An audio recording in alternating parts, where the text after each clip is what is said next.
YouTube, what's going on? It's Juan Gotti here with yet another Washington Commanders video, and in today's video, I'm coming on here with the video where we're going to be talking about 3 big headlines headed into the Washington Commanders training camp. So without further ado, let's get straight into today's video. But before we do, make sure you go down below, leave a like on this video, subscribe if you're new, and turn on post notifications so you get notified when I upload a video about the NFL, or in this case, our Washington Commanders. We're on the road to 5,000 subscribers, so hit that subscribe button again if you haven't already. Let's get straight into today's video. So 3 big headlines headed into the Washington Commanders training camp. What are they?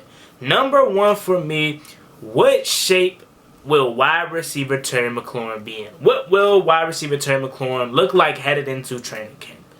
And as we know, along with the signing of Carson Wentz this offseason, another topic that has been heavily talked about during Washington Commanders offseason is, when will Terry McLaurin get paid? Will Terry McLaurin get a contract extension? Terry McLaurin holding out of OTAs because of contract talks. What will he look like headed into training camp? We know this whole thing has been dominating our offseason.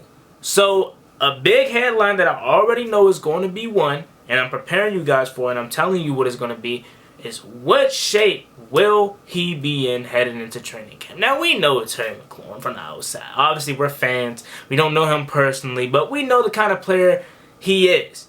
I'm pretty sure Terry McLaurin is working out. I'm sure he's taking care of his body. I'm sure he's doing all the correct things that he needs to do as if he was with the team. Now, Terry McLaurin, we haven't seen this guy in a while. Like, the last time we seen Terry McLaurin was when they had off-season weightlifting, and he didn't even lift a weight. He was just there, you know? He didn't run a route. He didn't lift a weight. Why? Because he is contract talks. He wants to protect his brand, protect his body. Doing the smart thing, obviously. But we haven't seen this guy in a while. Again, he's set out of minicamp. He's set out of OTAs. All of that. He was not there.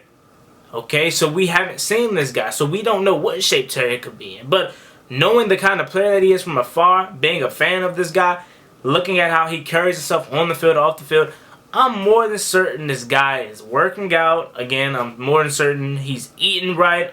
I'm sure he's doing it. Why? Because that's just the kind of player he is. And what better way to show your team that you've been staying in shape, you know, been doing the right things, than showing up to training camp, what was it, July 27th or 26th, in shape, ready to rock and roll. You know, being a captain of this team, being the face of this franchise, it's no better thing than going to training camp with a new contract and showing the team that you've been in shape this whole time. Okay? So that's number 1 on this list right here, is what shape will Terry McLaurin be in? That is going to be a big headline come training camps. Come the first day of training camp, media is going to flash Terry McLaurin, is going to show Terry McLaurin. It's going to be like we drafted him all over again, right? Because, again, he's going to be coming from a new contract. He's going to be coming off of a new contract extension, hopefully, you know? So moving on to number 2. A number 2 headline for me headed into training camp is the running back battle. Now, I know a lot of you guys don't think there's a running back battle. A lot of you guys believe that the 3 running backs is just going to be Gibby, JD, and Brian Robinson. And I'm here to say, stop sleeping on my man, Jared Patterson. I'm not going to stop saying it.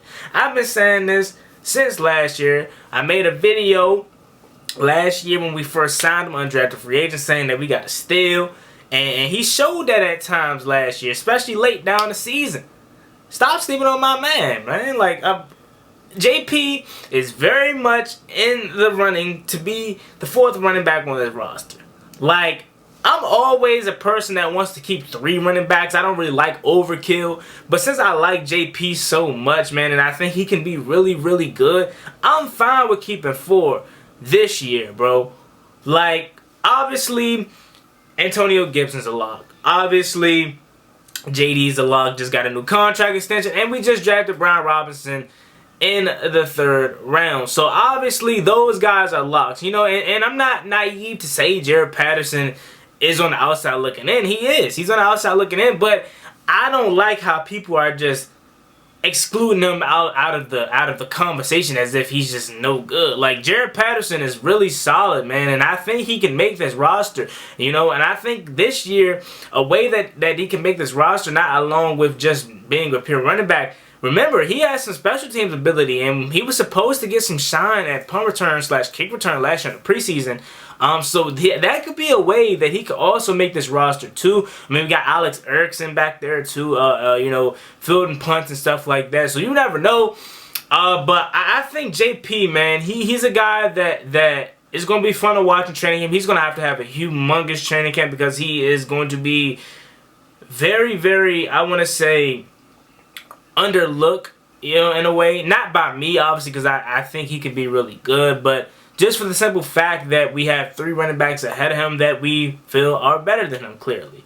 So that's going to be a fun battle to watch. I mean, you got Jonathan Williams, you know, another guy that's in the running back room with these guys too. But I'm just talking the running back battle more specifically for Jared Patterson. Now, moving on to the next thing that I want to talk about. Curtis Samuel and this wide receiving core, okay? So this kind of ties in a little bit with Terry McLaurin. I'm trying not to talk about Terry just because Terry had his own headline. We're going to talk about the other wide receivers. What is this wide receiving core going to look like? Is everyone going to be there? Is everyone going to stay healthy? Is it going to fit? And I'm here to say I believe it is. But this is definitely going to be a headline more so for, is Curtis Samuel going to be good?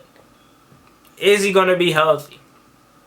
You know, Curtis Samuel, he got a little nicked up during OTAs. It wasn't nothing serious, but it definitely made us pause because we were like, hey, bro, this guy just missed the whole season for real last year, and now he's nicked up again. But Ron Rivera said he was just taking it light. He was being precautious with him, you know, letting him rest and stuff like that. And me personally, dog, I know people say it as a joke, but one training camp practice, I'm good with. If Curtis Samuel make it through one training camp practice, sit him down until September 11th.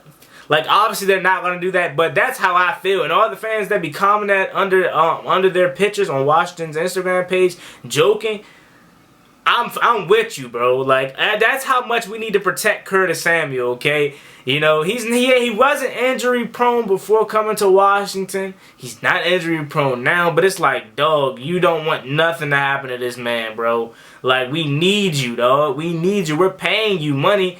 We need you to go out there and perform. So put this guy on the show. Put him in bubble wrap until the season starts. Like, again, obviously I'm not going to do that, but I definitely get the jokes. Along with Curtis Samuel, how is Dyami Brown going to look headed into year 2? I think he's going to be poised for a really solid year 2. My expectations for him are really, really high because I think he is going to be in a much better space mentally wise as far as getting the playbook down. He talked about getting the re-love for the game again because this can be snatched away at any moment. He just seems more, you know, relaxed and more comfortable, and I'm excited about year 2 Dyami. You know, my boy Cam Sims, man, a guy, and I said this last year, who I believe is going to be poised for a big year. And a big year for him was like 400, 500 yards, maybe like 5, 6 touchdowns. He finally has a quarterback that's going to be able to use him. Now, last year I thought he was going to have a quarterback that was going to be able to use him in Ryan Fitzpatrick. Obviously, we know he got hurt. And two, the coaching staff did not use him at all. Like, did not use him as much as they should have. He was on special teams. And hopefully this year they use him as much as he can be used, especially with Carson Wentz. This guy is a good red zone target, a jump up and go get it kind of guy. We know what he did with Trayvon Diggs last year. We know that's just a little glimpse of what he can be if they use him correctly, you know. And obviously I didn't talk about our first round pick Jahan Dotson just yet, just because although, and I don't want to get too hyped because it was OTAs and minicamp, but he screams off Terry McLaurin's vibe. He's a 4-year senior at Penn State, so him coming in looking like a pro already does not surprise me. What is he gonna look like for sure is definitely a headline, but I'm starting to quickly become comfortable with this guy because he looks like a pro already. And then who else am I missing as far as the wide receiving core? I didn't talk about Terry, but you got Terry, Curtis, Dyami, Jahan, Cam Sims, maybe, you know, Michael, I forgot his name, number 19 in training camp. the guy Michael something, I forget his name off the top of my head. Sorry. Maybe he makes the roster as a kick returner or something like that, or you know, Alex Erickson, maybe he makes the roster at the wide receiver position, but most specifically for his kick return duties. But other than that, man, I don't really have too much else to say. Those are our three headlines headed into Washington's training camp this year. So let me just guys think about this video in the comment section down below. What are your three headlines headed into Washington's training camp this year? Leave them in the comment section down below. As always, it's been boy Juangotti. Like, comment, subscribe. Help to Washington Commanders. We're on the road to 5,000 subscribers. So hit that subscribe button again if you haven't already. I'm out. Peace.